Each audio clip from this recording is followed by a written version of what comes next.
Meow, and welcome to Femme On. This is Tonya, and you are joining us for another crossover episode with Spider Dan. I do a banned book series every year, and Spider Dan had the idea that we might do a series on banned movies. So this is the final episode of the banned movie series. We've had some interesting conversations, and this last one is a little, I think it's going to be more gentle than maybe some of the previous conversations, but still interesting and unique on its own. Could be. We'll see what our guests bring to the table in this discussion. But yeah, I think maybe given the why it was banned is probably more gentle than the ones we previously discussed. So, with that, we would like to introduce our guests. We have Ria Carrogan, who is the producer for Femme. Hi. That was weird. I don't know why I did that. Would you please introduce yourself and tell us a bit about what you do and what brings you to the conversation of banned movies? Why does it interest you? Happily, I'll do a proper introduction, although I do feel like that was a kind of chaotic introduction to who I am, which fits my vibe. I am... But not inaccurate. So I produce and co-host Femme with Tonya. We talk about things in pop culture, we talk with creative people. We, as you know from Tonya's work, talk about activism, covers everything. If you're listening to this on Femme, you already know that.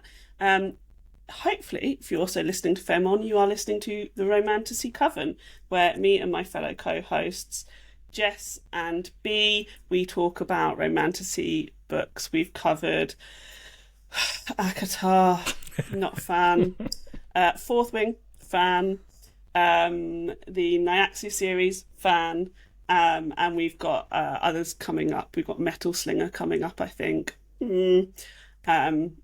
And some other interesting stuff coming on. So if you like romantasy or anything about books that's fun, I drink quite a lot on the podcast. So if you also want to hear me slightly tipsy, come along and have a listen to us. And Veronica Klash, same question. Hello, thank you so much for having me. I've enjoyed being a guest on banned books for a few years, so this feels like a very natural extension of that conversation, and I had a lot of fun kind of unpacking and wrestling with the idea of my particular ethics as it relates to banned books versus banned movies. I was surprised to see I kind of had slightly different feelings, so I'm excited to unpack all that with you. Well, let's dive into it, unless you have something to add, Dan. No, let's get started. Well, we've already covered why we are here. Let's start with what harm, if any, is caused when a movie is banned or censored. We'll start with Veronica. Well, I think whenever we're censoring anything, there's a loss. There's a loss of a historical artifact.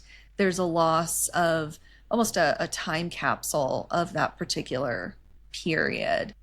And there's a loss of creativity because whenever we censor, we're kind of binding creators. And when there is enough censorship, it bleeds into the creative process and you end up censoring yourself before you've even begun the process.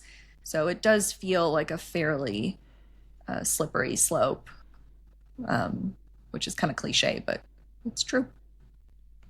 But also accurate, right? What about you, Ria?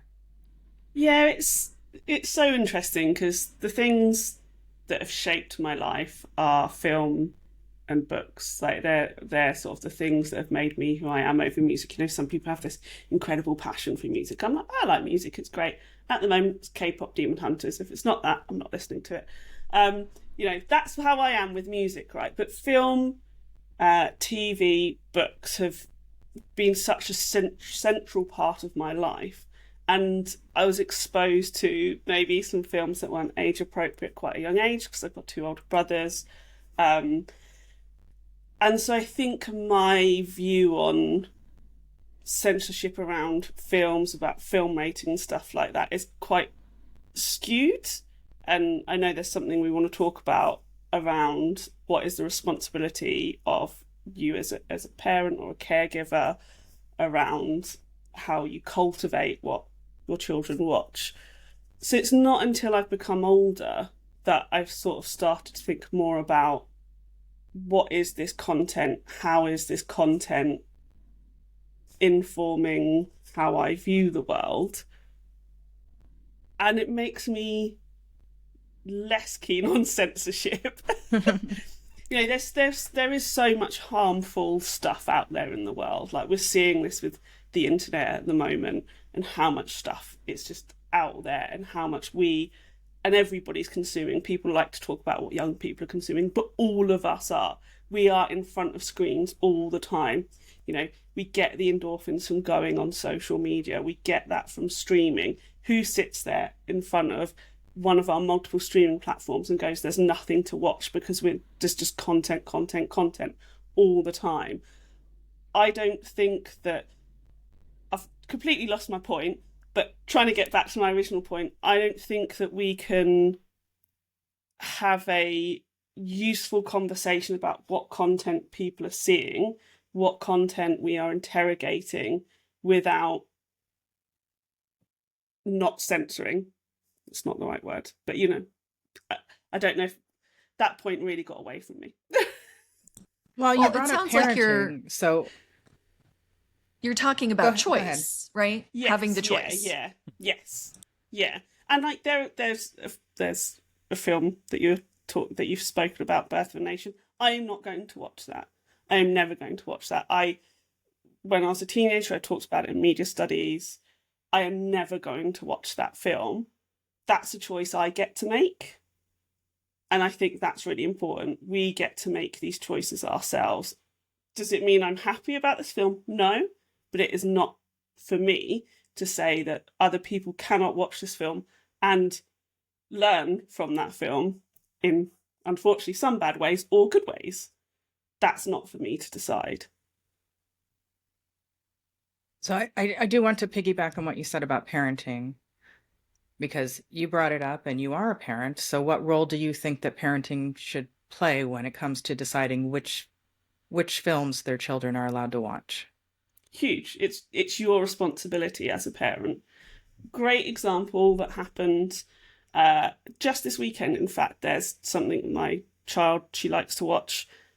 I found it on a streaming service that has adverts. I was like, this will be fine. I've watched it with her before. Pop out to the kitchen, come back out, and there is an advert for dating. You know, on a children's TV show, not necessarily harmful, but she doesn't understand the context of that. So it's two people quite actively participating in this advert of they're clearly going to hook up. You know, it's my responsibility to have known what adverts might have been there, have been in the room with her, to then be able to answer. I mean, she didn't have any questions, she didn't care. But in case she did, you know, it's my responsibility to answer those questions. It's my responsibility to go, okay, maybe the adverts on this streaming platform aren't appropriate, so you cannot watch stuff on the streaming platform. I need to find an alternative way for you to do that. I think it's so important that you'll know this from banned books, it's so important that we are there to discuss with them and answer their questions, even if we don't know the answers, even if it makes us uncomfortable. For me, it's very rare that she'll watch something that I am unaware of. That might be if she's in somebody else's house, but then we have very open relationships, so she'll be like, oh, you know, watch the TV show, we'll discuss it. It is my responsibility to ensure she is watching appropriate content. It does get a bit tricky when there are some people who think that, I don't know, like the Smurfs, actually problematic. The Smurfs, hold on, I need a different example. Oh no. Dora the Explorer. Ban the Smurfs, ban the Smurfs. You know, Dora the Explorer, nothing, I hope, problematic about Dora the Explorer. You know, when people are like, oh, can't watch Dora the Explorer because... I presume because Dora's not white, right? would be a right-wing reason to not watch it. There's some issues there, but as a parent, I still think you should be allowed to have that choice, whether I agree with it or don't. I don't think that means you should take that choice away from everybody else. So I just have to ask, is your issue with the Smurfs that they villainized the cat? That's absolutely the issue. Thank you. Absolutely. I had to sit through the latest Smurfs movie in the cinema. It cost me a fortune. Oh, that was unfortunate. Is this when you reveal you're a Gargamel stan? Yeah. Look, I'm well known for fancying cartoon characters. There's not a single character in that film that I'm here for.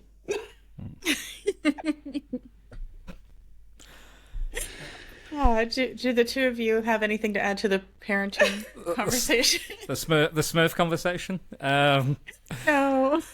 I kind of have to agree. I think ultimately it is a parent's responsibility, but I also feel like we as society should be parenting to a degree, everybody, and not watching children every minute of the day and making sure, but I think we can impart wisdom, impart lessons or codes and rules of behavior, what's appropriate, what's inappropriate for their age or time, location. So yeah, I do think that's appropriate. I told a story earlier in this series about my nephew playing Grand Theft Auto, which is, he's not old enough to play, but he's being played. He's being allowed to play it. But my father, my father is not too keen on the swearing. But yeah, I think ultimately, the things we have in place, the disclaimers and the age ratings, I think for me are enough.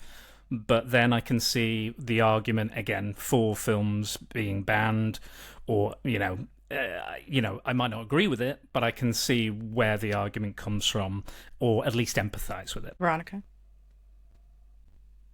I think the point of, as a parent, and not being a parent myself, so this is my entirely child-free judgment, so take that with the biggest grain of salt. I am an aunt, yes. I love my nieces and nephews very much. I do think it does fall on the parents to be the curators of their child's experience as they're growing up, and whatever that entails. And I do believe that job has gotten increasingly harder over time as we just have a lot more access to media constantly. When I'm pretty sure every single person of millennial or Gen X generation has that story of that one piece of media, that one book, that one movie, that one TV show that they absolutely should not have been watching, but it was so formative for them, and sometimes in very positive ways. So I think, yeah, it's entirely up to the parent to curate the experience, but also there's no way to completely control that. Which is why I think it's dangerous when parents then mark themselves as the complete arbiter for all children everywhere. That's when it gets very dangerous. You should be the arbiter for your child. Absolutely. That is your job as a parent. But for your child, not for everyone else's. Yes, for your child. Well, are there any benefits to banning a movie, and if so, what are they? It's such a tricky question, and I think about it so much when we talk about banned books. We've talked about it in banned books. The why do books not have a rating system? I think you can say what you like about rating systems across different countries. I think it's worthwhile that they are there, whether they make some wacky decisions or not. And unfortunately, some of those decisions are made around making money, which is a whole other conversation. Trying to not go off on some tangents. I think it's not about the banning, it's about the conversations around them. So, when we watch a Disney film and they have a disclaimer at the front saying, this has got some bad representation in it, you have to sit there and you have to think about it, you can then have those conversations around it. And it's the conversations around it that's important rather than the banning itself. So you reminded me of a conversation that you shared with us on Banned Books about because of the Disney aspect and Peter Pan. Are you willing to share that for banned movies? Yeah, of course, yeah. I've had to have the exact same conversation around watching the film Peter Pan. So it's like literally the same thing happened. I love that she's still so little that sometimes she can't put two and two together. In Banned Books, I talked about how she got a Disney Peter Pan book, and I was reading it to her. It's before she could read, and I was changing the text because some of the terms are racist. And so I was changing it when reading it to her, and then I was listening to, I think it was the very first season of Banned Books, and I thought, I am doing this wrong. I need to say the word, but do clarification around it and be very upfront, saying there are some words in this book that I don't like. Other people, in age-appropriate language. And I had to change my behaviours. I had to educate myself. I had to do some relearning, because she is going to come across these words in everyday life and she will not know what they mean, or she'll start to think that they're okay, or she won't be able to do any critical thinking. We are allowed to let our young people from a very young age do critical thinking for themselves. They can do it. They're incredible. And I had to do this. So she read the Peter Pan book before she watched the film, I think. And there is a song in the Peter Pan film that, wow, as a grown-up, you were like, oh, this song is, I'm not going to sing a line, but it's talking about the Native American population, indigenous population, and unfortunately it's catchy, and she was singing it, and I had to have the conversation about it. I had to. That's my responsibility. If you as another parent don't want to have that conversation, or any sort of caregiver or any sort of adult in someone's life don't want to have that conversation, you don't think it's your place, or you don't think it's appropriate, that's fine. But for me, I had to be like, this song has some, I didn't use these words, but has some harmful stereotypes in it. I'd prefer if we didn't sing it. And because she's young, she's like, okay, cool. Just bad words, I'm not going to do it. There's nothing scary about having those conversations at all. So funny that the book and the film, and it was the film I was thinking of when I was using the example of Disney films as well. Tonya knows. I don't think we heard the other's thoughts on what benefits me. I don't know if there are benefits exactly. I think you get the opposite of what Ria was talking about, right? You don't get to have those conversations because the offensive piece of media is removed. So on the one hand, I guess the positive is not everyone is going to be as responsible as Ria is in wanting to have those conversations. Some folks will just present the media or watch it, take it at face value, and not have those conversations, not have any critical thinking involved. So removing that option for those people, that could be beneficial. But again, like the thing that I always run up against when thinking about banning or censoring anything, it's who gets to choose, who gets to decide this is offensive and this is why, and no one gets to engage with this on any level. Now, providing context, I think, is helpful. Initially, when I was thinking about this question of, should we ban movies? I was like, you know what? Maybe yes. Maybe movies, because of their visual nature, and they tend to, I don't know, maybe in my mind, just be a bit more prescriptive than books are. Books I don't know, I guess in my mind are a bit more open to interpretation, whereas a visual medium can be more prescriptive like a movie. So it kind of, the intentions are clearer. And if those intentions are propaganda, or those intentions are to present a certain group of people in a very harmful light, I feel like movies might be more effective at doing that with an uncritical mind. So I was like, maybe I'm not opposed to removing that type of media, but yeah, I just don't know if I could, with my whole chest, be like, yep, make it go away. Don't engage with it. No one gets to engage with it.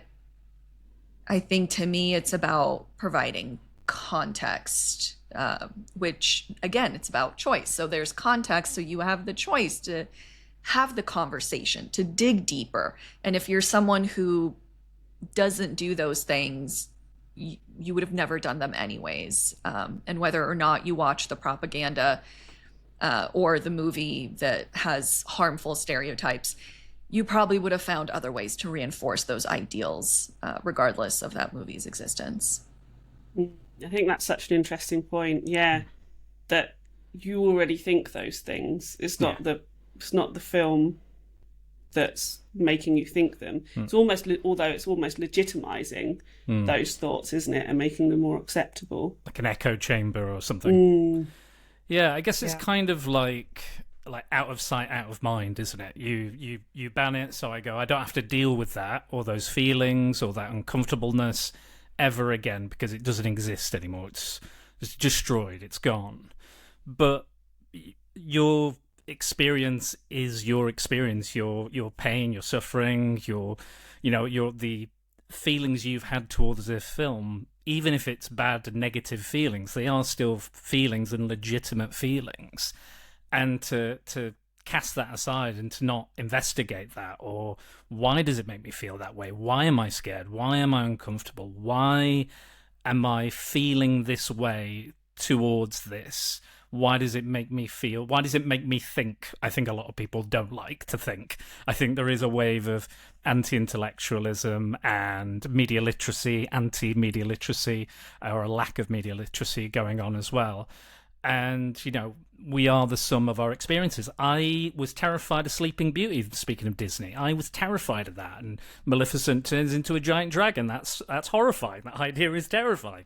And I was like... We thought it was terrific. But years down the line, it's one of my favourite Disney movies ever. I think it's wonderfully animated, great characters.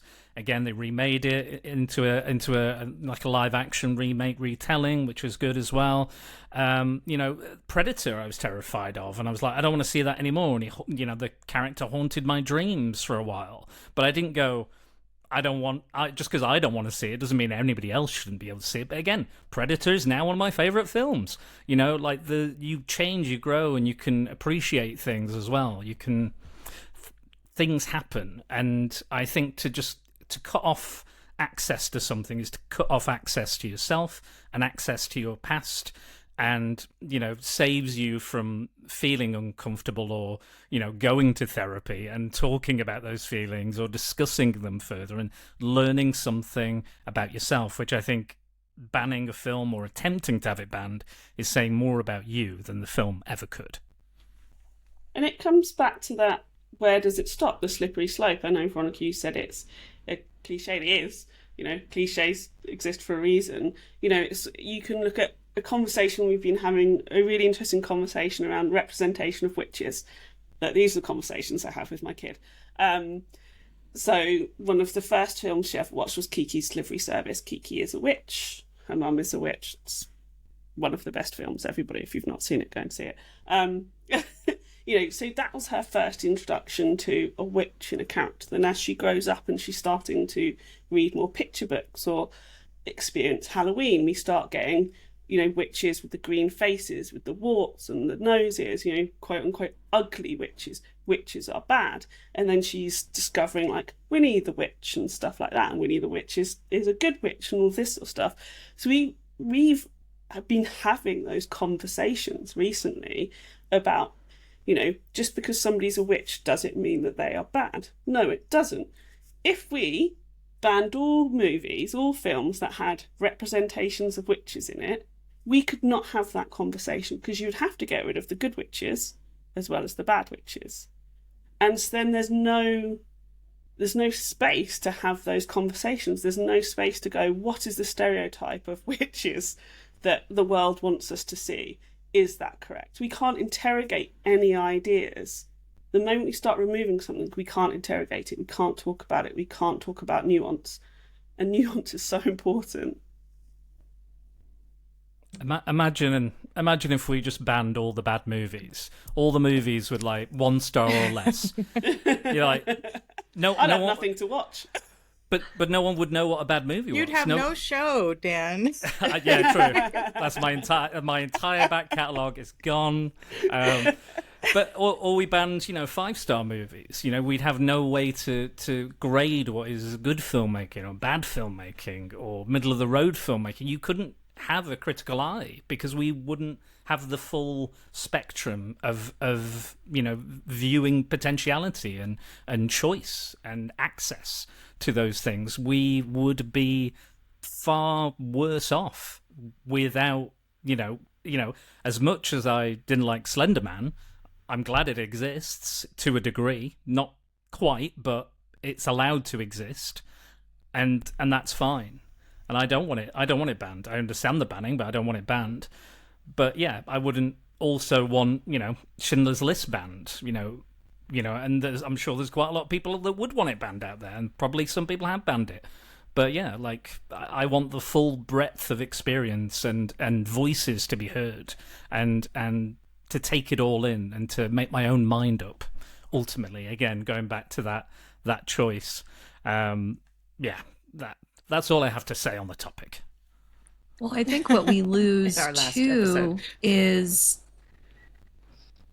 looking back at media through, a modern lens. You might look back at Peter Pan, or you might look back at just different depictions of marginalized communities and go, ooh, we shouldn't, we need to pull that away because that's terrible. It's like, yes, that is terrible, but it also gives us a yardstick against which to measure progress, because we have a very interesting tendency of looking back and going, oh, it wasn't so bad then. Like the 90s were so progressive.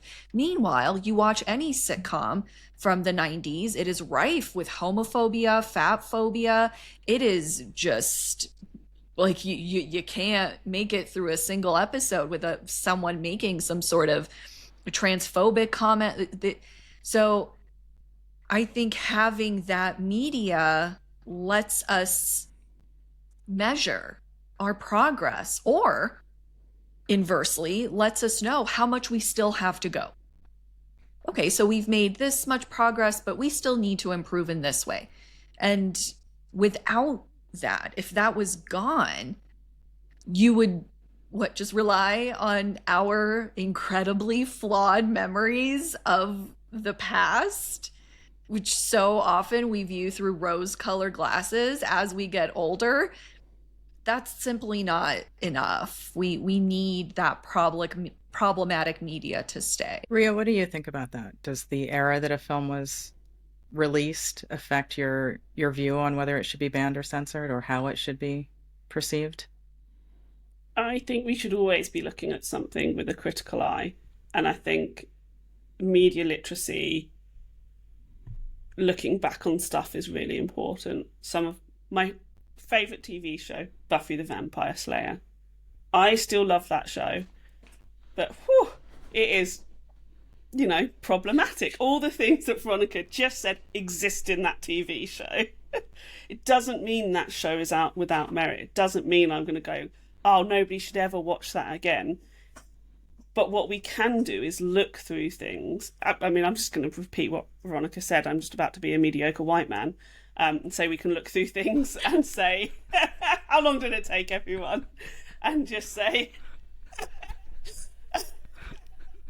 And I like that idea of measuring. This is how far we've come. Oh, actually, we still have those kind of jokes. That's not great. Oh, the depiction of women is still terrible. Oh, the prediction that the way we show different communities is still terrible. There's nothing wrong with thinking that.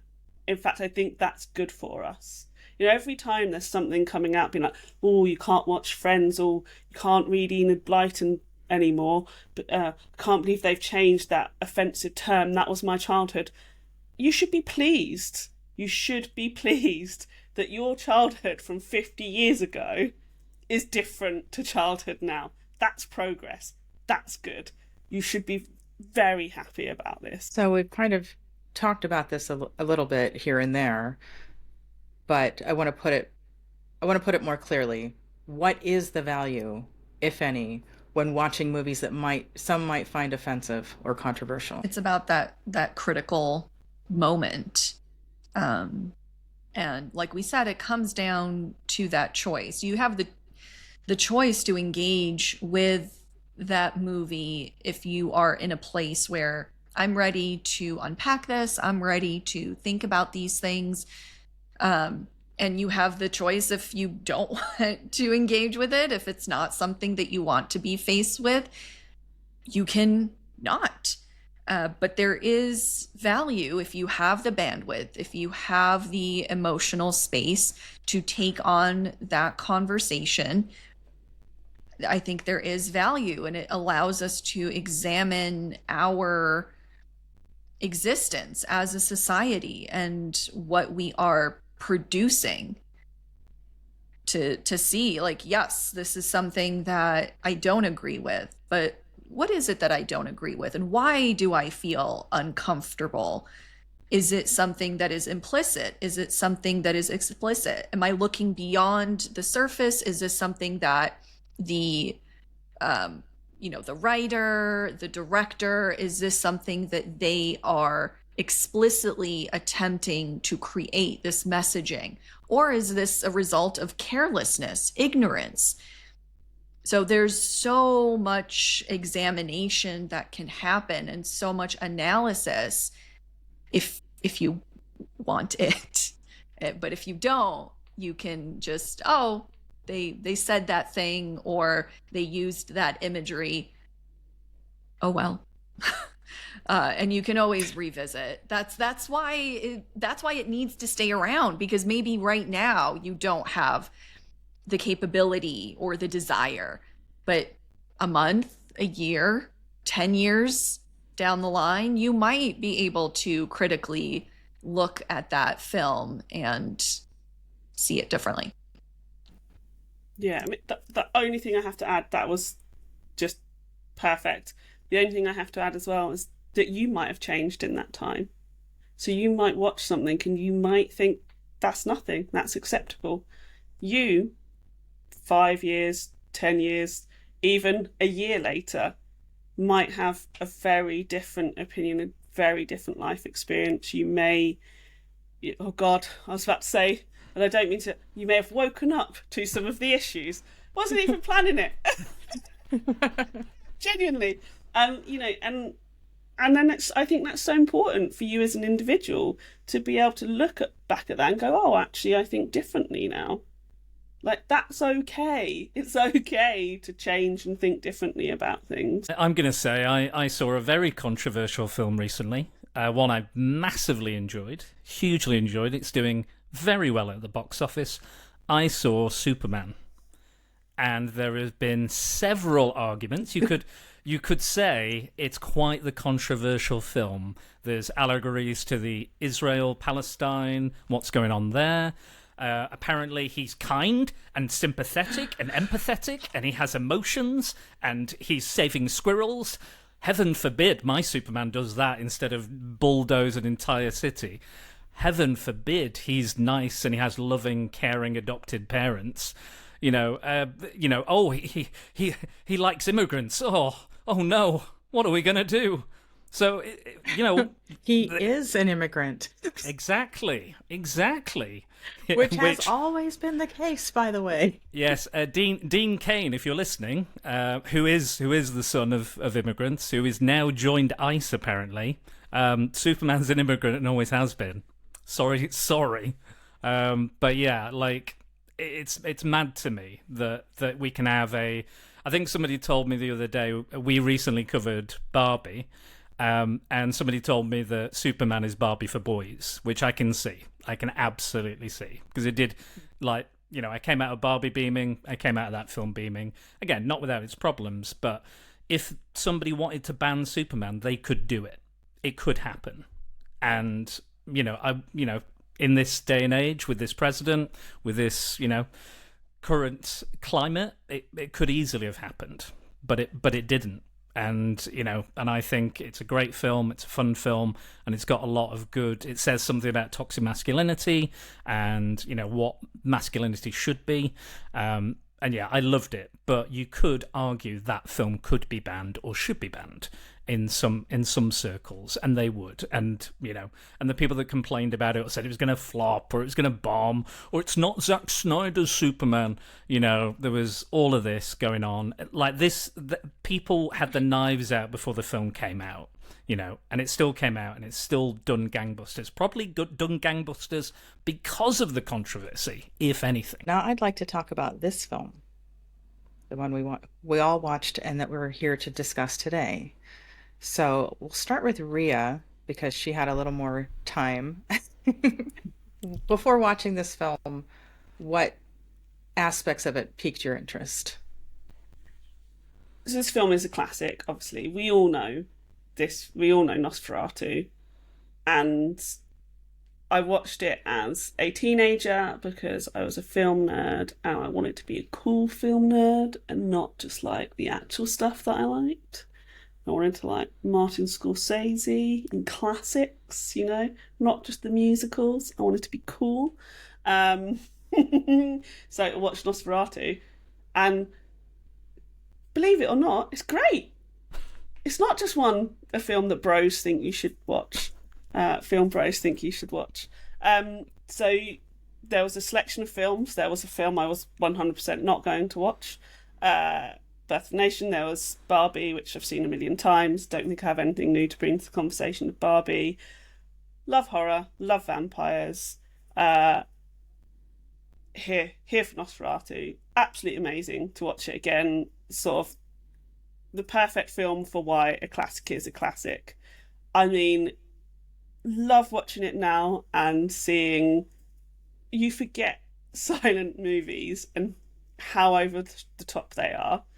And I started it and I was like, oh, I don't know if I'm going to be able to get through the whole thing. And I thought, no, go with it. Go with it. And I just enjoyed the whole thing. I mean, honest, it's hard not to say the Dracula names. It is. Really struggling with that. So I'm trying to remember I think if name. The remake hadn't come out last December, yeah, I wouldn't remember the names of these characters. Right. But because I've seen that twice in the last year and then see this, it's like, okay, the names are starting to stick with me now. So I'm not just thinking of them as Jonathan and Mina. You know? Yes, thank you. It's not Jonathan Harker yet. Like, the whole every time Hutter came up, I was like, not Jonathan Harker, not Jonathan Harker. Like Hutter, absolutely one of my favourite characters. That's what the filmmakers were doing too. yeah, absolutely. Yeah, they're like, it's not started Harker, with the same Hutton. letter. Yeah. So good. He's like, honestly, he's having a whale of a time at the beginning when he's getting out of bed and stretching, and I was like, "This is so good." Like, you are so too excited about everything. It was like the little wooden slat that's his window. Anyway, totally digressing. So I just went for it. Had a fantastic time watching it. Went full in. Soundtrack beautiful. Here for it. And Veronica, you weren't really given an array of choices. You jumped in to assist because we lost one of our panelists. So what made you say yes? Very much like Ria, it's a classic, and I hadn't watched it. And as someone who really enjoys the sort of entomology of things, seeing the origin of pop culture references, it felt like this is something I should watch, especially because it's so referenced in so many different genres and so many different ways. And I am a sucker for visuals. I love like a visually impactful moment in cinema, and there are so many in this movie. Like that just beyond like the iconic moments that are just referenced. When Ria was just talking about Hutter and his beginning, like when he when he goes to see Ellen and he like opens the door and he's like, it's just his face. I was like, wow, you just don't do that in movies anymore because you can't. You look insane. Like you look like you've lost all of the marbles. And all they have is their body movements. They have no dialogue. You don't have their voice, so they just have to seem very joyful. Yeah. He is just so psyched to open that door, man, and look through it. Oh, it is like the biggest joy he has had his whole life is opening this door. You never come home to your partner like that? Just It's when she's so sad about the flowers. I was like, I've missed some vital information. I don't know what's happening. Then the card comes up. She's like, oh, why did you cut? Because they don't. I was like, oh, okay. Yeah. Like, well, they do this whole job of establishing her, right? Like she's got the cat and she's holding the cat very wistfully, and I'm like, oh, she's an animal lover. And then she's very upset about the flowers because he cut them down. And it's like, oh, she's such a nature appreciator and lover, and like this is how they showcase that. It's very like Save the Cat. But like in this really interesting kind of different way. Like she loves the cat, she loves the flowers. Oh, what a tender magical creature she is. pure of heart.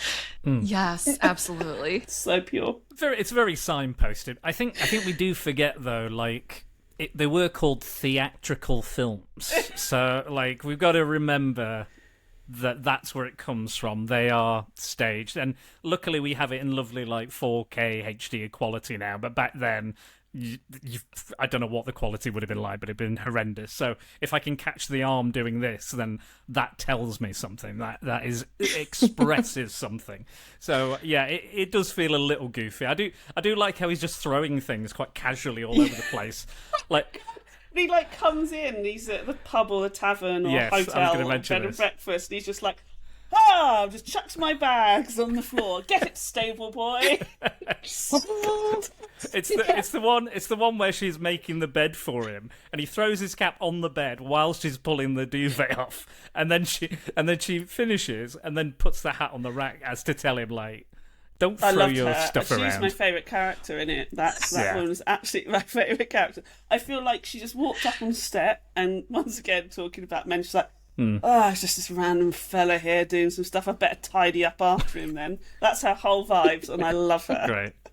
I was so fascinated when he was packing for the trip and he's just like stuffing things into this, and I'm like, what is that? Is it a duffel bag? They didn't have duffel bags back then. What is he doing? Like these lumpy things? And I was watching it with my husband, and he's like, oh, I think it's like you sling it over your shoulder. And then lo and behold, it is like this weird slingy thing. And I was like, wow, this is like the worst way to pack. Just like stuffing. I'm like, what? Everything's going to be wrinkled, man. What are you doing? I'm pretty sure he's only got one outfit anyway. Does he change? No. I don't Well, know he had how. his pajamas, right? I don't. Pack then? Like, what is he just like violently thrusting into this bag?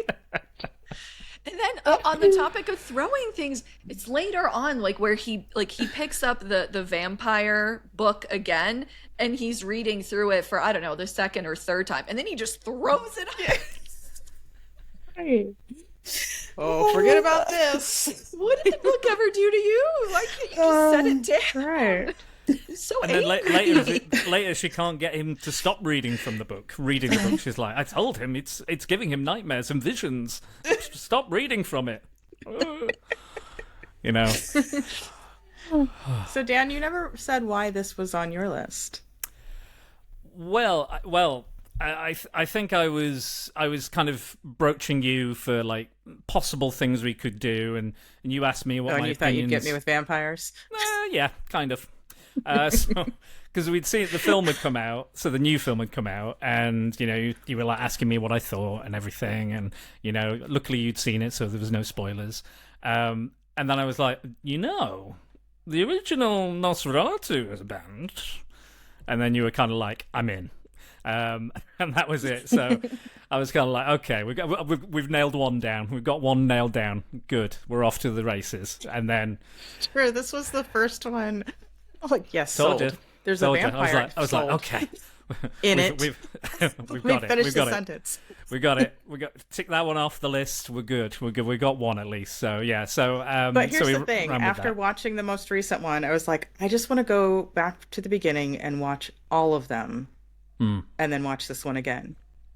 And I did not remember all of the thing. Now that I rewatched this recently, it's they had the cat. They didn't have to put the cat in this more recent version, but they did. Like these little touches that were just referencing what they had in the original, and it showed me that I should appreciate this newer version even more because of all of these little details. Yeah, there was So thank thank such you for putting loving, it on the list. Yeah, there was such loving like dedication and honouring of the original, and like we said, it's so visual, so iconic. So like I was kind of breathtaken by like the kind of shots were so epic and grand, and I just Right. kind of remembered this piddly kind of I saw it as a teenager. I thought it was fine. I didn't love it, but like revisiting it now, I think it's so much more powerful and funny and entertaining than when I saw it when I was a kid. Again, probably a very poor copy of it. I was kind of And there are shocked. so many different versions, so who knows which version you saw? Like, Exactly. How about? I mean, which version did you guys end up watching for this rewatch or for your first watch? I watched the. Sorry, go ahead. I was going to say the first one that came up on YouTube. That one. And yours was black and white, though, right? Yes, yeah, black and white, but the color changed, so it'd be like a yellow, then a pinkish red, then yellow again, and then I think there's a blue, like a bluey one as well. I think it's. Okay, I want to yours say was yours was colored Yeah. then. technically colored, but yeah, it was all the same shade of color. But yeah, I think it might be the most recent remastering, or the Blu-ray or DVD version with the original score, or a version of the original score. And the kind of dialogue has been. There's a disclaimer at the start how they put it together and the work that went into it. So I imagine it's probably one of the more recent versions of it, if not the most recent version. And Veronica? Mine was definitely colorized. Yeah, it had like the sepia tones and which made it really hard to tell day from night. Watching it was very difficult, and again, I watched it with my husband, and I guess he was super into it as a teenager and watched it many times. And back then he had watched it in black and white, and he's like, I think it's the colorizing that makes it harder to tell, because when you're watching it in black and white, it's pretty clear that it's day, that it's night. But when they've colorized it, the sky is blue because they filmed during the day, but it's supposed to be nighttime. Yeah.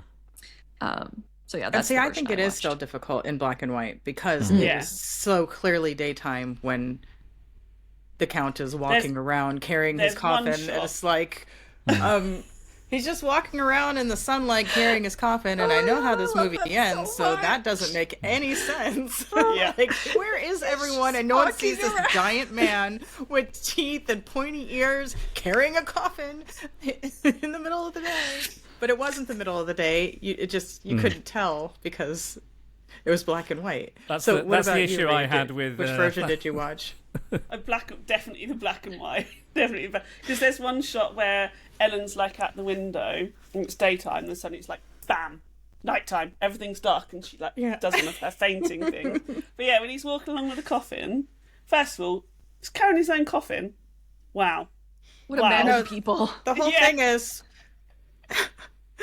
I remember one take on it. This poor guy doesn't have any servants.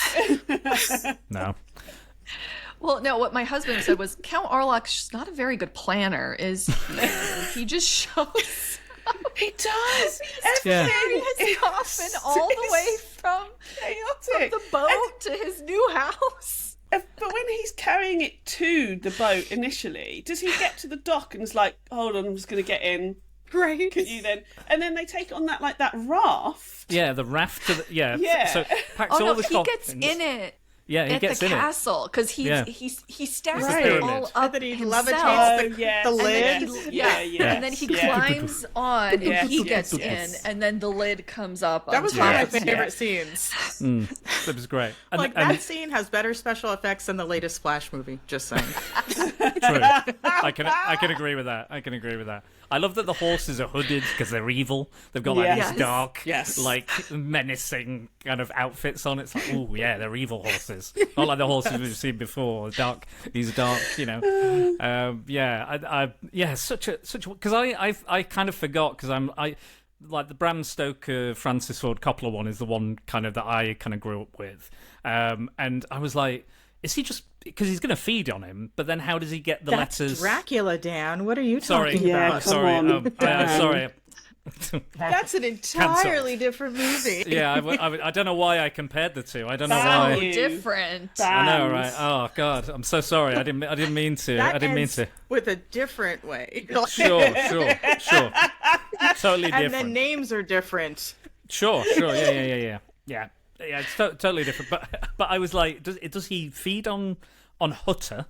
When he goes to, does he kill him? Because he goes to kill him, and I'm like, but how does he get the documents to get the house? But then I'm like, he could just live in that house. No one's living in it. What He gets what there. are we He doing? does no renovations. He's Like- not interested. Like, Yeah. it doesn't All make it these clear shots. why he had to go there at all. Because he's already dealing with Hutton's boss. Just come Yeah. move into the house. Like, why did you need him to go Yeah. there? And he doesn't know about Ellen yet because he's not tried to feed on him. So, and then he's left behind, and bizarre, absolutely, yeah, not the most complete narrative, I would say, considering it has a source. But really, none of the Dracula adaptations that were films True, anyway Yeah. are even close. Like, so many of them Yeah. combine Mina and Lucy into one Yes. person, and they change their mind about which name they're going to go with. They make it seem like they don't represent two different things. It's like, that's a very incomplete version. This is definitely There's so many elements that are left out. Yeah, this is Have definitely any of you Go on, sorry. have any of you watched Shadow of the Vampire? It's on the now list. I'm going, like, Yeah, now it's I'm on the going list. to watch the It's- remake of this it's and then early watch Shadow of a Vampire. 2000s, and it's all about the making of Nosferatu, and the Max Schreck character is played by William Dafoe, and what is it, F.W. Murnau? Now. He's played by John Malkovich. So just right there, like, I'm not even going to say anything else. Exactly. Sold. Just We're in. No spoilers. like take that in. But yeah, that I had watched that when it first came out. So that was kind Produced of by my Nicolas Cage as well. yes, of all, Of course. of course. Of course it is.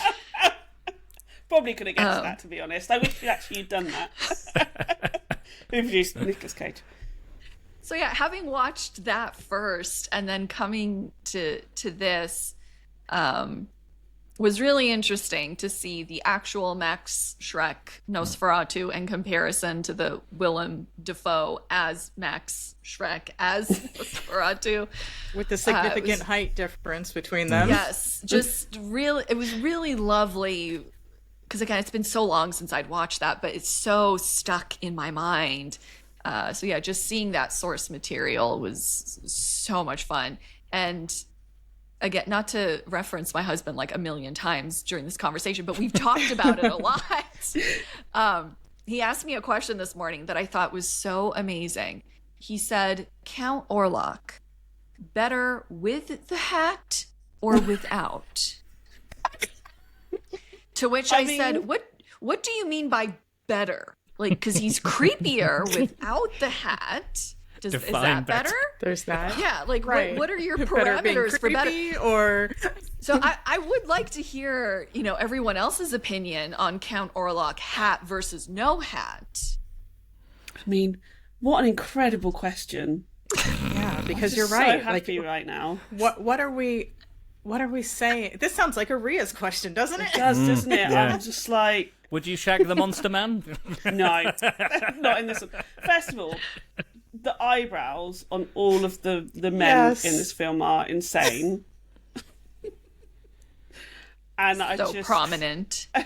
it's like the thing I've taken away is eyebrows like that on men, not for me. But the hat question, I think I think hat until iconic shadow time. Oh, okay. Because that shadow would be And hilarious then the hat with comes the hat. off. Yeah. Mm. Yeah. So I think hat 95%, 5% To block creepy from shadow. the sun. Yeah. Yeah.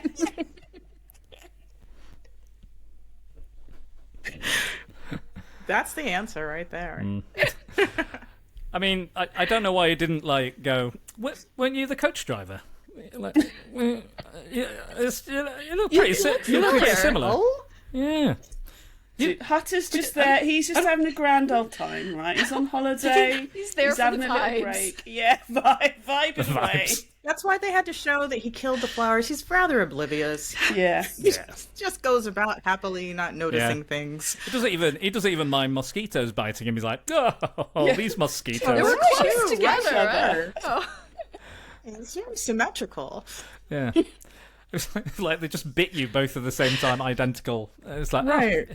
And then I thought, is that like making out that maybe Count Orlok is also a mosquito or can transform into a mosquito? And was he the werewolf? Was he the werewolf that we see as well? Question, though. You mean the hyena? The Yeah, hyena. clearly a So hyena. amazing. I love that.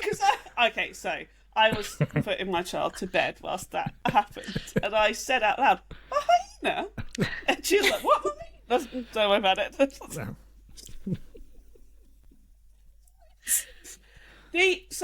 Also, are his fangs really close together?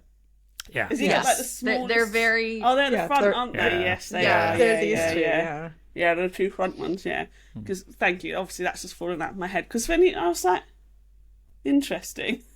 Like, we got an abnormally small mouth. What's happening here? No, I recall the teeth. No, the Nosferatu teeth are the two front ones. Two front, aren't they? Yeah, because they're like that. Yeah. So what Like, we just came to a puncture and then you conclusion drink. Yeah. with the hat was that the hat humanizes him. The Ah. hat makes him look more like people.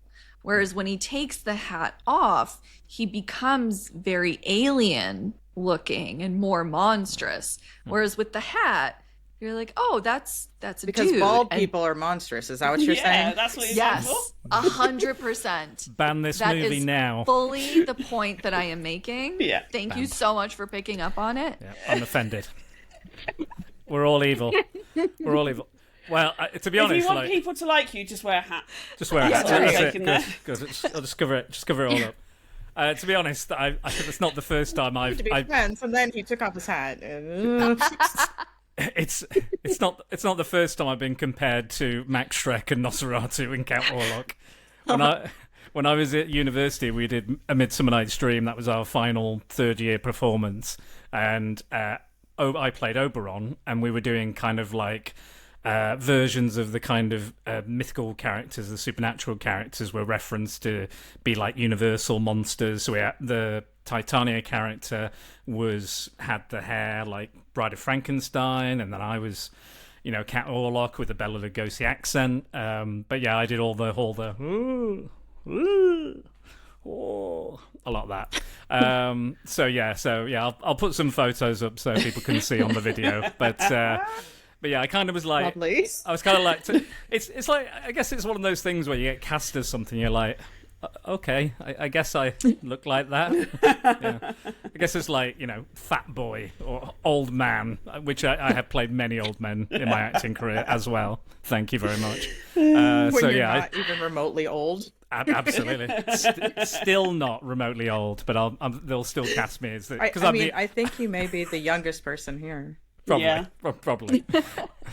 But yeah, I was already losing my hair then. So and they saw me as such. So yeah, I took it. But no, it was a very people loved that version of it and that take of it. So yeah, one of my favorite roles that I played.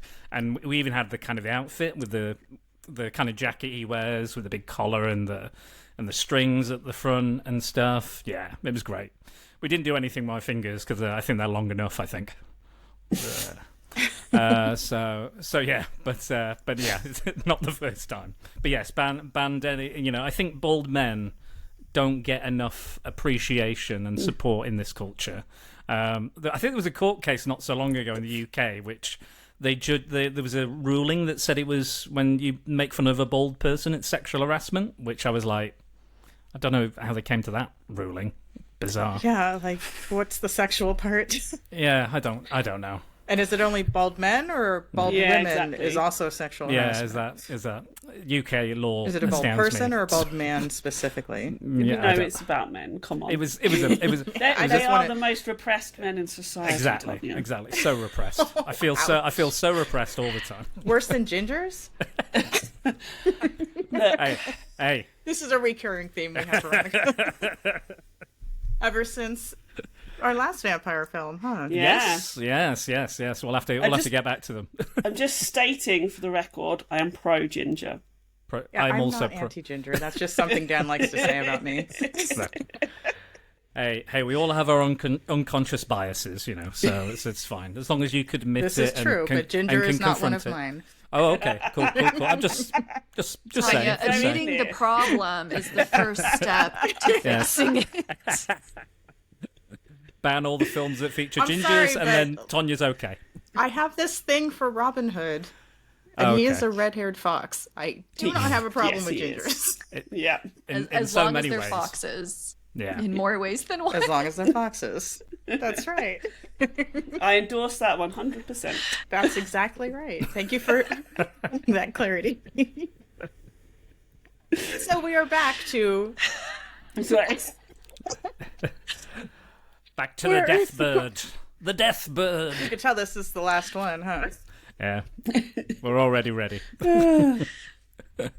Okay, but Dan, tell us, why was this film actually banned? Well, you referred to it earlier, or I referred to it earlier. So in Germany, this production company wanted to adapt Dracula, Bram Stoker's Dracula. And I believe he had passed away at this point, or had been passed away for some time. So his widow was the caretaker of all his work. And they approached for the rights. They said, hey, we're looking to make Dracula in Germany. Would you sell us the copyright to do that? The widow said no. And they said, all right, we're going to do it anyway. We're just going to do it. So they changed, Mina Harker to Ellen. They changed Dracula to Count Dracula to Count Orlok.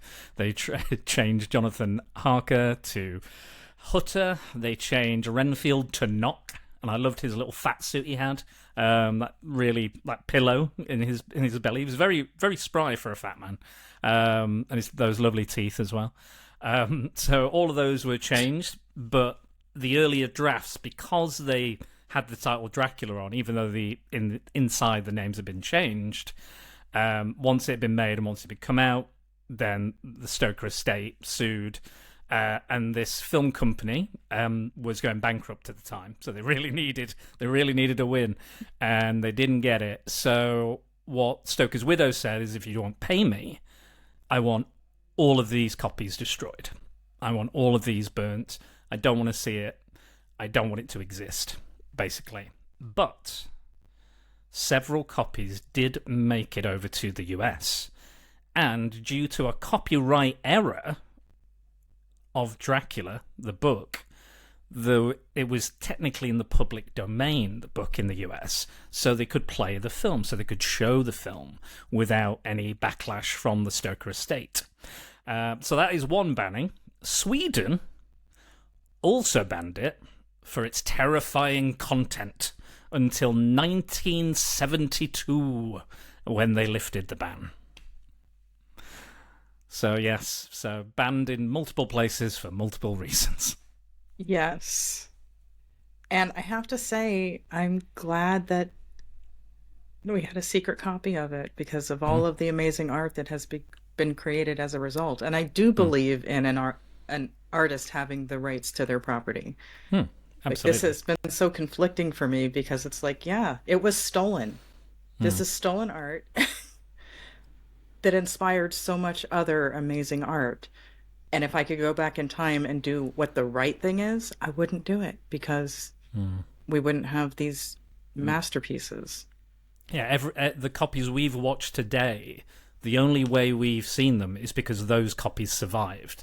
Otherwise, this would be a lost media, it would be a lost film. And there's several of those kind of films back in those days, which, because they were just kind of one and done, there would be no, VHS or DVDs or anything. And Dracula wouldn't have been so popular. It wouldn't have gotten to so many people. So we wouldn't have so many adaptations of the actual Dracula either. Yeah, you might not have even got the Universal version with Bela Lugosi, perhaps. Do you really think so? I was thinking about this from this in the same way that you were, of the right thing to do is to respect, the wishes of the estate. Granted, the widow is not the creator of the work, but she's the one entrusted with the legacy of it. And we can talk about whether that's the best for the work or not, to leave it in the care of the people whose livelihood depends on it, because that creates a whole other issue. But if she's saying no, the right thing is to respect those wishes and for this to have never existed. And I kind of had this, what would a world be like without Nosferatu? What sort of other vampire movies would we have? Like, because the lore maybe would have been completely different. I don't necessarily think that we would be bereft of vampire movies, because I feel like so many different cultures around the world have their version of a vampire, that there's no way that it wouldn't have broken through to the larger storytelling consciousness through whatever media we were using at the time, whether that is just oral storytelling, once we get to filmmaking, to, books, all of that. There's no way, because the original story of Dracula is not like Bram Stoker just woke up one morning and was like, my brainchild, right? Like, it's based off of folklore.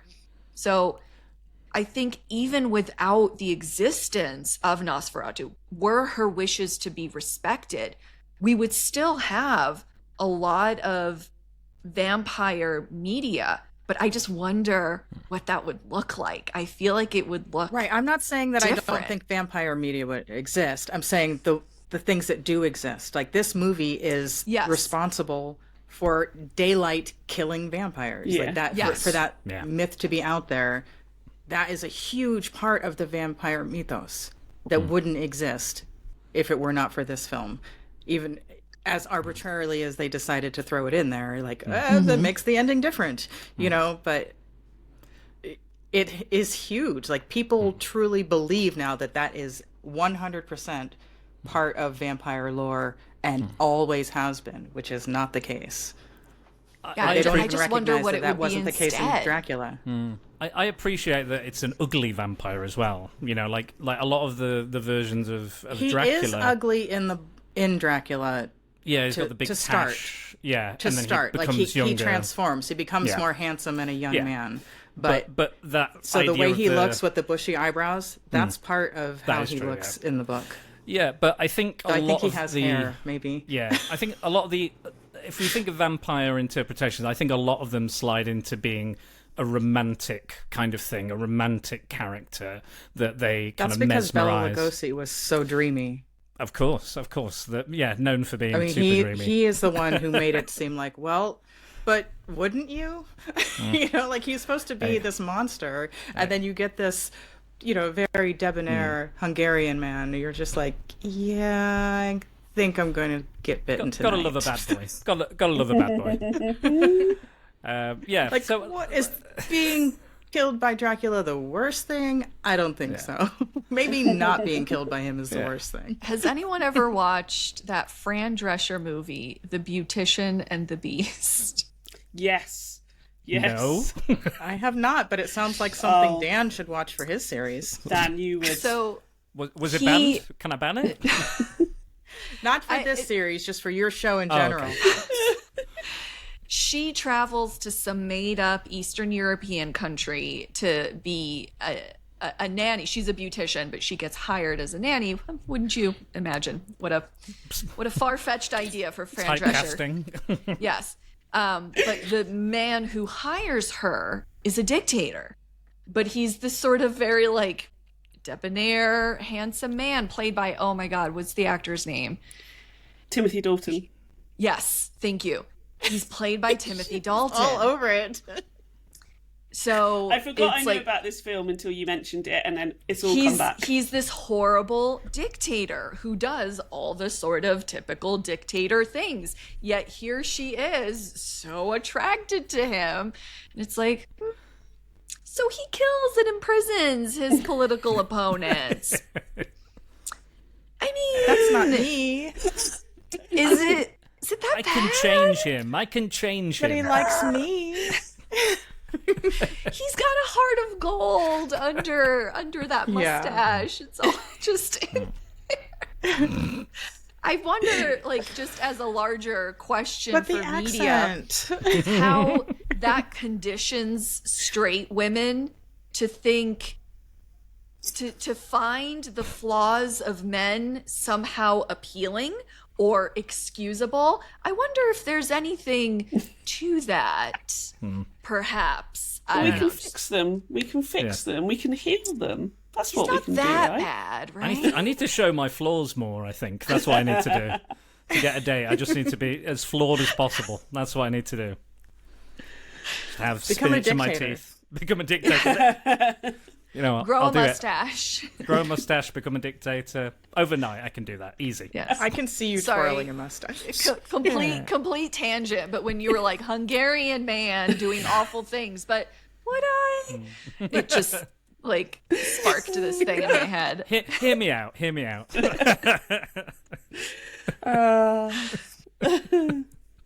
With or without the hat, Bela Lugosi, man. Yeah. But back to my original point. What we get with Nosferatu is that we get the hideous, monstrous, freaky vampires. You get your Dusk Till Dawns or your life forces. You get Salma those Hayek kind of was not unattractive. yeah. What But version then, of Dust Till Dawn did you well, watch? wait. Yeah, I was going to say that Let was me- not. Don't you remember where they all turn into freakish? No, Weird. there's We one thing we all remember remember. Salma Hayek. Right. That's it, yeah. Okay. No, well, we turned it right. off at that point. Yeah, This is We were it. like, okay. So guys, you've got your rose tinted glasses on again, and you're just remembering that point, which I have memorized as well. But you get all the special effects at the end where they're all freaky looking, even Salma Hayek, who's kind of a bit like reptilian snake lady thing going on. So yes, That's how she can move like that. I know all the undulating. Absolutely, yeah, it's all good. It's all good. Yeah. But I'm saying Sorry, yes, very, she's still very a yes. beautiful. Yeah, I'm not going to argue. I can't argue that. I follow her on Instagram. What a way to die. Yeah, I mean, Right, like, you know what? All right. I can't argue with that. But you know what I mean. There are the more monstrous, more kind of classic version of those kind of freakier, stranger versions of vampires we get.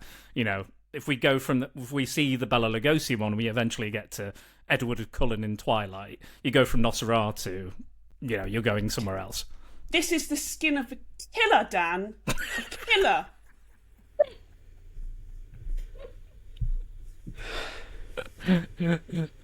I saw an Instagram reel today, and it was a drag artist. It was like a drag brunch, and they did a drag version of Edward Cullen. It was amazing. I'll see if I can find it again. You need to send that to me. Yeah, it's genius. And then I think they have the song that and they switch to How did the song go? no, I'm not doing that again. But they switched to like I can't remember. How about we get back to this Yeah, the film. movie? Yeah, Should sure, it have sure. been banned?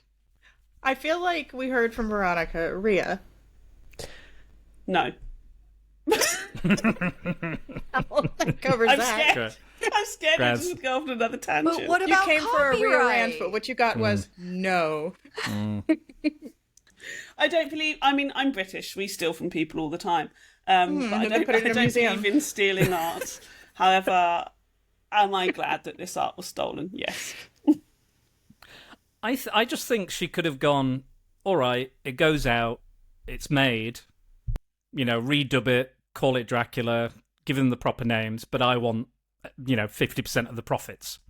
Like, I would have done that myself, Right. personally. That's how I would have done it. Same, Because that way yep. I'm actually making profit on it if it goes out, and if there is any money to be made, then it flows through to me.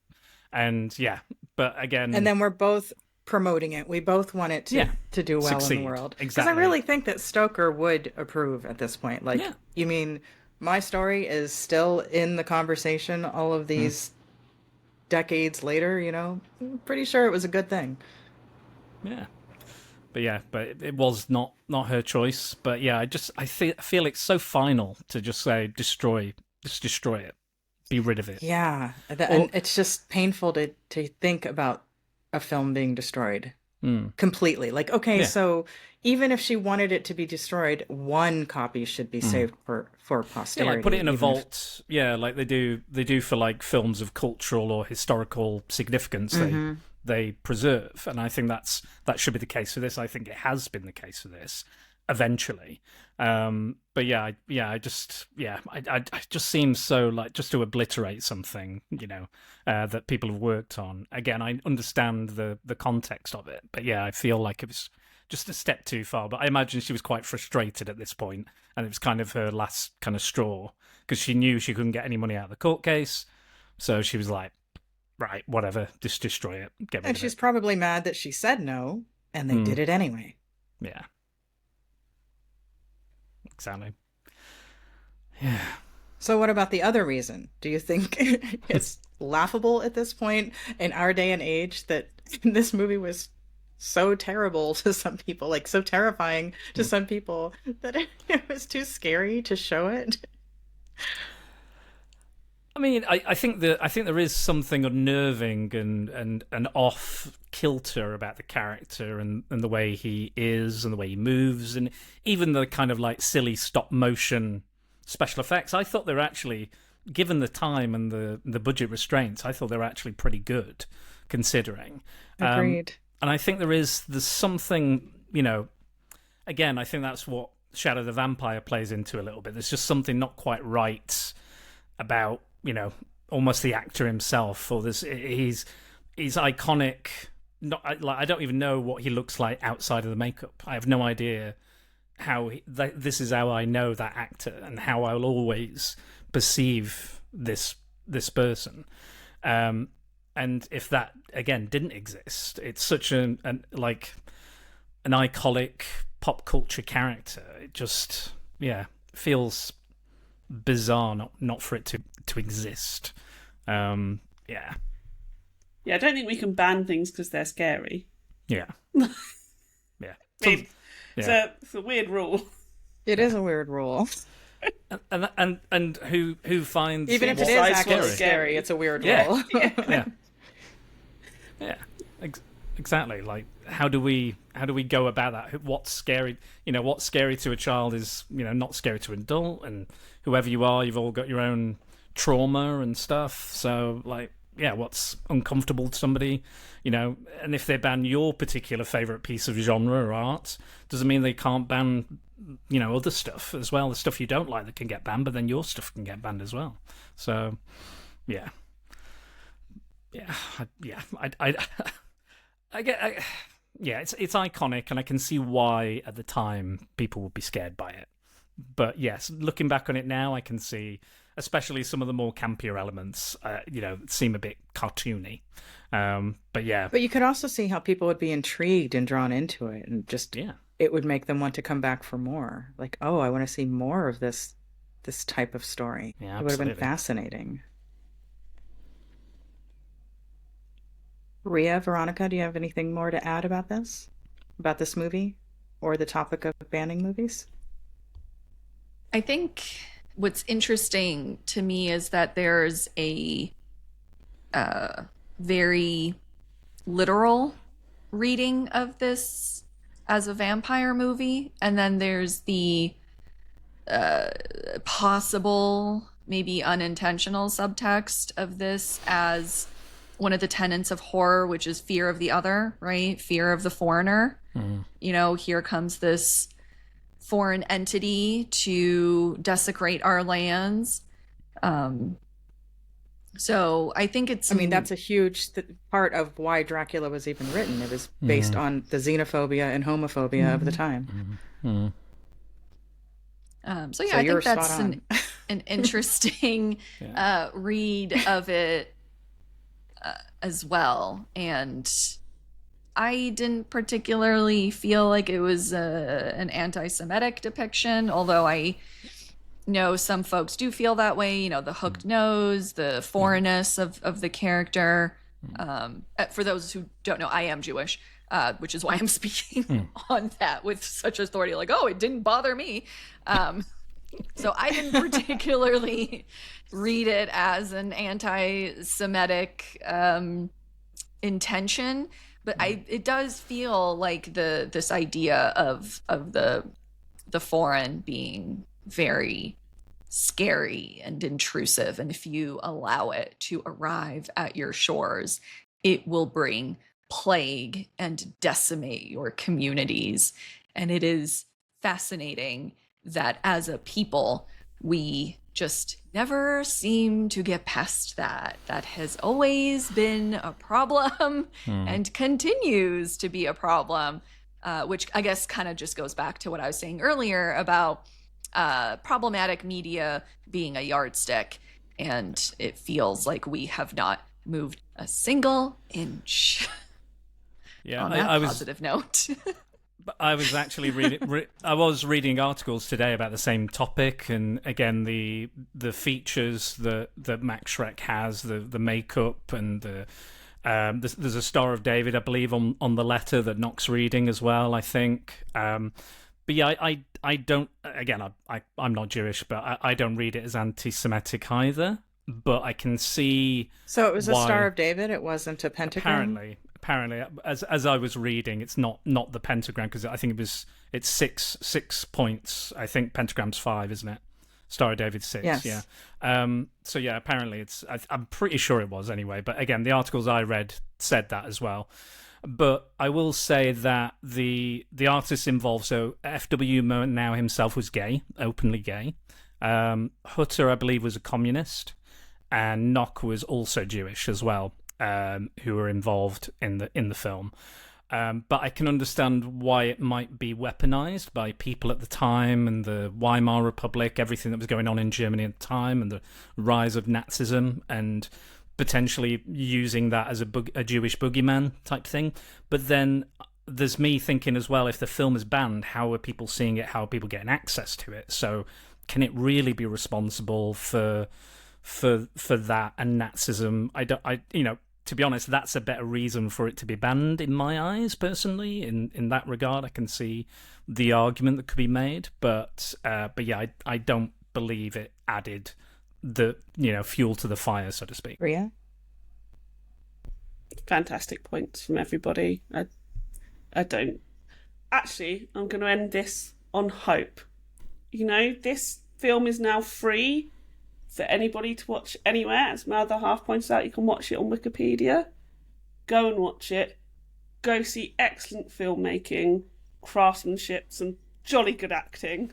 And, as you talked about, Veronica, the themes that we have with otherness, maybe go and watch this with a critical eye, think about it, a critical mind, think about it, and think about how we can bring hope into a world where we other others.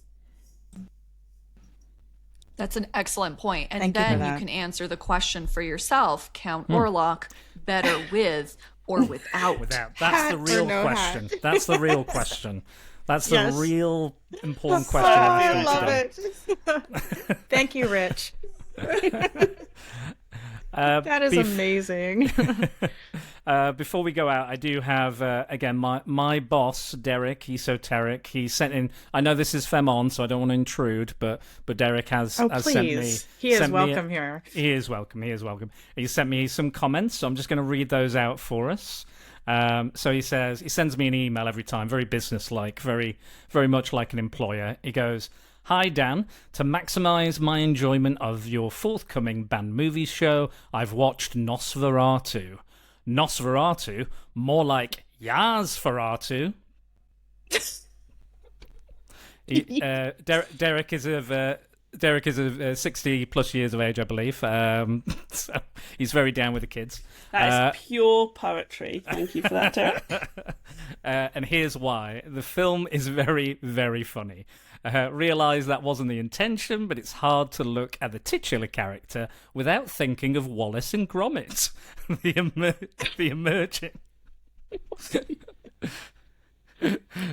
emerging from the ship's hold and the rising from the coffin scenes are comedy gold. Nosferatu carrying his coffin around puts me in the mind of a British comedy film, The Plank. The estate agent is surely Danny DeVito's great-grandfather.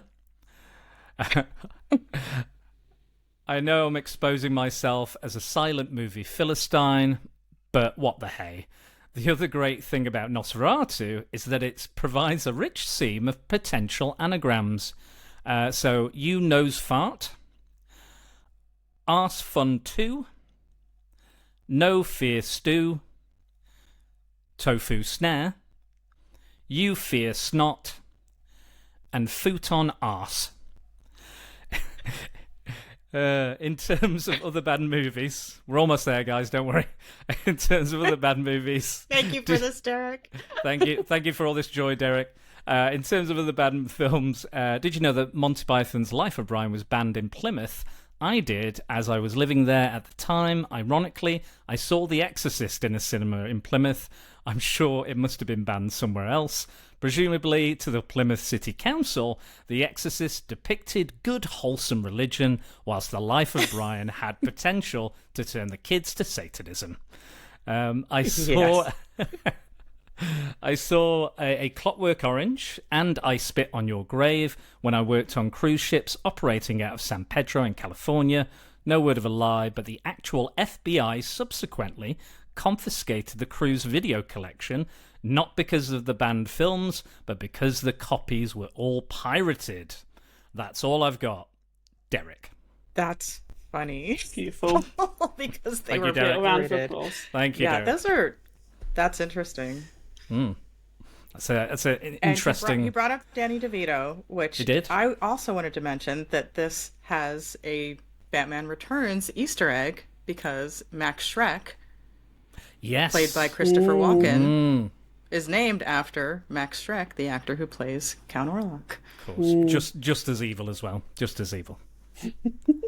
No, I think that Max Schreck from Batman Returns is far more evil than Count Orlok. He just No, needs fair to eat. And point. he just wants Yeah, a place he's to a bit- live. Yeah, true.